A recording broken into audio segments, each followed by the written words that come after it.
क्या देखे थे अभी तक कि endocytosis is of two type.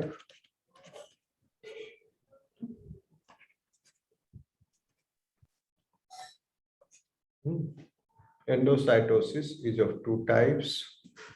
Endocytosis का जिक्र क्यों आया? क्योंकि हम देख रहे थे action of membranes for feeding purpose. तो वो मेम्ब्रेन के actions are grouped in these categories. पहला हम लोग देख लिए थे मेम्ब्रेन का एक्शन जिसमें परमिएशन उसका अलाउ कर रहा है. मेम्ब्रेन इज सेमी परमिएबल किसी, ठीक है, सेमी परमिएबल में वो किसी सॉल्यूट के लिए, सब्सटेंस के लिए को कंप्लीटली अलाउ कर रहा है to go inside and outside. तो पैसिव डिफ्यूजन और एक्टिव ट्रांसपोर्ट के जरिए वो यहाँ पर फूड पार्टिकल्स का फ्लो हो रहा है. म्यूट करो, कौन है?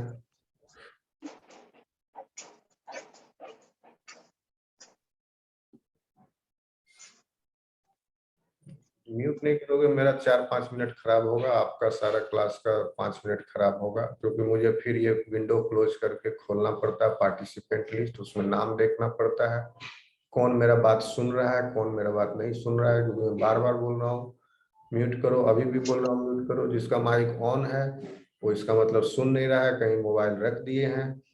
ओके, तो I am going to expel such idiots next time onwards.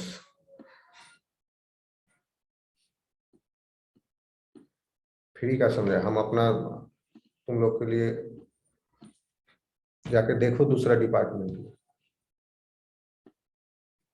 तो पूछो वहां पर क्या होता है. रोज नहीं, सॉरी.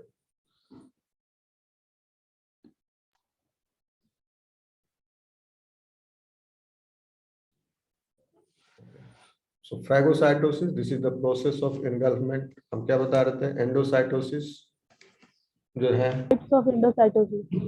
परमिएशन. पहला एक्शन परमिएशन देख लिए थे. फिर एंडोसाइटोसिस सेकंड एक्शन. एंडोसाइटोसिस में भी दो तरह के, स्पेसिफिक यानी receptor mediated endocytosis and non specific endocytosis. Non-specific endocytosis, two types, pinocytosis and phagocytosis. Phagocytosis receptor mediated endocytosis को भी कहते हैं.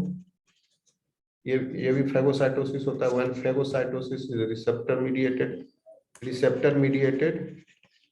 टर्म है, सेम टर्म है, रिसेप्टर मीडिएटेड phagocytosis भी होता है.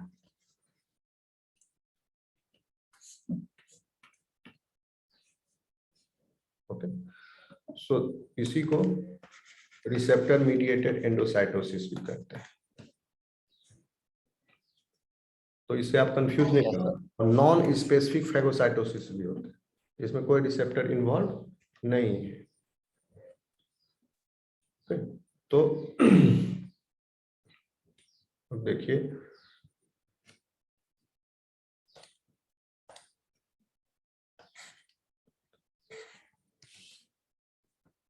such as bacteria, protozoans, phagocytosis in invertebrates. This is the process of engulfment of large particles of such as bacteria, protozoans, etc. In this process, this is phagocytosis. क्योंकि large particle लेंगे, dissolved state में नहीं है. In this process, multiple membrane receptors work synchronously to capture a large mass of food. Large mass of food को continuous capture किया. उसके बाद dynamic alteration of cell membrane and cytoplasmic elements help to seize the prey. Next is process of digestion in invertebrates. तो अभी आपने यहां तक देख लिया जिसमें हम मेम्ब्रेन के potence,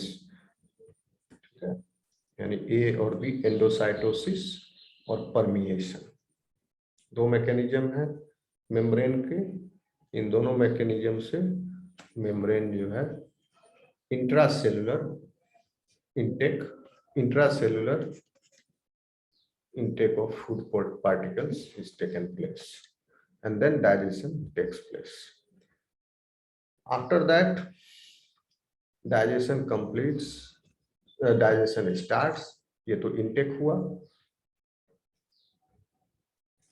Okay, so in amoeba, ingested food occupies a vesicle called food vacuole. In figure 2.35, 2.35, you can see here this picture. Yes, sir.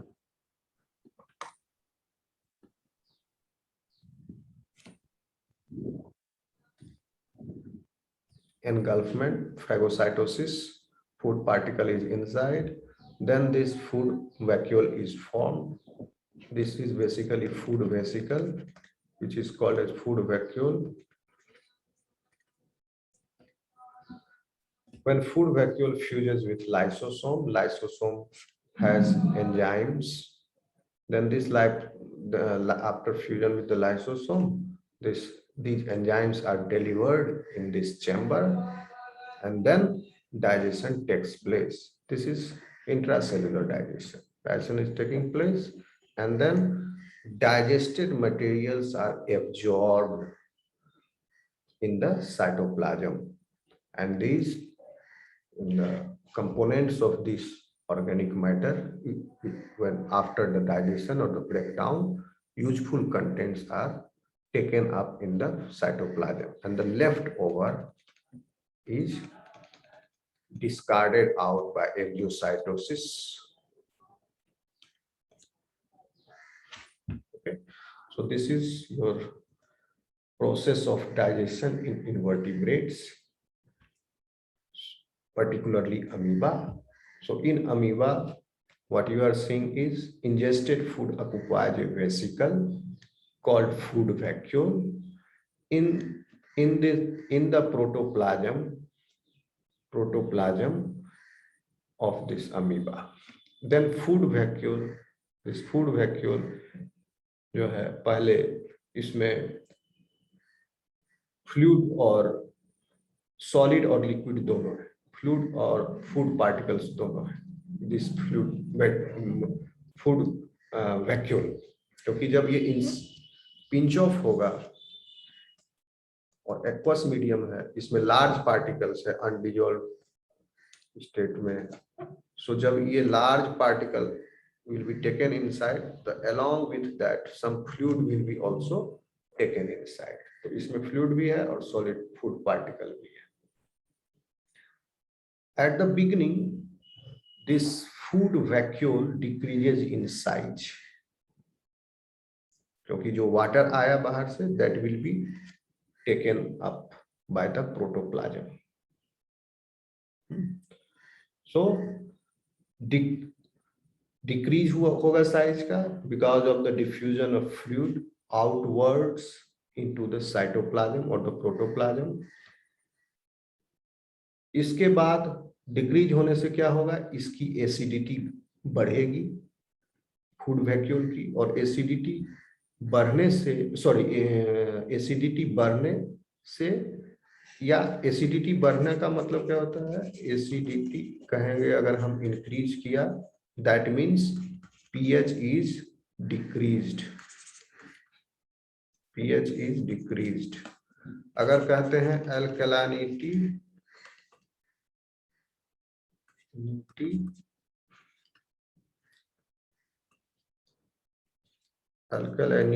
is increased, then pH is increased. Acidity increased means pH is decreased. Alkalinity is increased means pH is increased. तो इनका pH liquid content के protoplasm में diffuse होने से, फिर यहाँ पर इस स्टेज प्रोटोप्लाज्म में डिफ्यूज होने से इनकी अल्कलिनिटी जो है एसिडिटी जो है वो बढ़ेगी, pH घटेगा, जिसकी वजह से क्या होगा, अगर इसके अंदर कोई प्रे है, जिंदा प्रे, सपोज कोई एक यूनिसेलुलर ऑर्गेनिज्म ही है, तो that unicellular organism will die in that low pH environment. उसके बाद then this vacuole will again increase the pH. When this vacuole fuses with lysosome, then pH will increase and the digestion will take place. Okay. और उसके बाद absorption will take place. And ये pH जो है बढ़ा, इसकी वजह से लाइसोसोम से फ्लूइड जो है इसमें फ्लो हुआ, उसकी वजह से. ओके. उसके बाद and this lysosomal fluid contains hydrolytic enzymes, and these enzymes perform the action, that is digestion of the killed prey. Already killed prey, the digestion, yeah, parts of the killed prey that also will be digested, some body parts, any organic matter. So until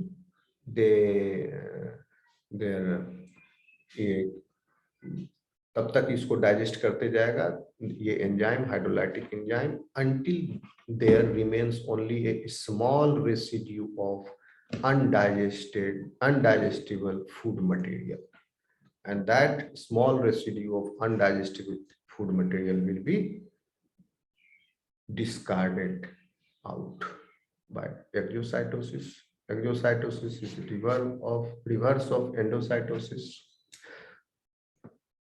So the products of digestion now diffuses from the vacuole into the cytoplasm of the cell, where they may be used in the metabolism by other organelles, or they can be stored after undergoing synthesis, like glycogen into other forms, like such as glycogen या fat, lipids, fat भी lipid ही है, इसमें synthesise हो जाएगा और undigested material will be discarded out. ठीक है. तो या तो ये absorption material for the use by other organelles such as mitochondria के लिए चला गया. जैसे अगर कोई फैटी एसिड है, that fatty acid will be taken up. Okay. And then फिर that will be absorbed, will be taken up by other organelles.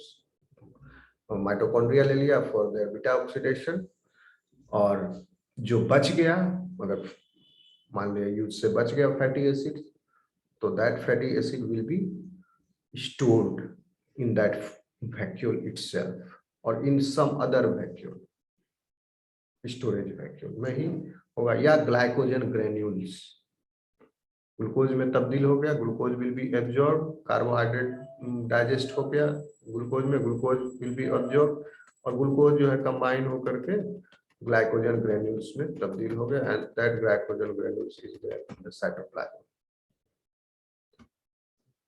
Okay.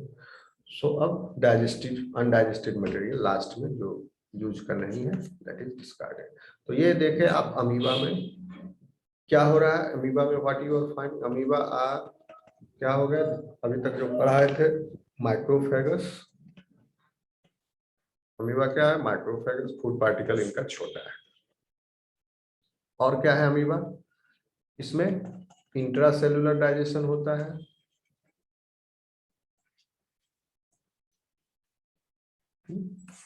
सबसे लोअर इनवर्टिब्रेट से चलो माइक्रोफेगस है, इंट्रासेलुलर डाइजेशन होता है. इंट्रासेलुलर डाइजेशन में भी हम बता रहे हैं अभी endocytosis, receptor mediated non specific, फिर फैगोसाइटोसिस और पिनोसाइटोसिस नॉन स्पेसिफिक टाइप, ये सब इंट्रासेलुलर डाइजेशन के मोड. फीडिंग मैकेनिज्म क्या है इनका, माइक्रोफेगस है. Okay. They obtain the food phagocytosis and pinocytosis, they are macrophagus. Amoeba discuss हो गया. इसके बाद शॉर्ट में हम, चूंकि टॉपिक खत्म करना है, 8:36 हो रहा है, आप लोग को कॉलेज भी जाना है, तैयार भी होना है, लेकिन I want to cover this. आप लोग थोड़ी देर और रहिए, मैं इसको यहाँ इसके आगे का यस सर। नोट नहीं बना हुआ है, तो आप लोग लेक्चर देख के नोट बना लोगे। और ये जो है, 1 second, let me mute it. देखो इतना देर से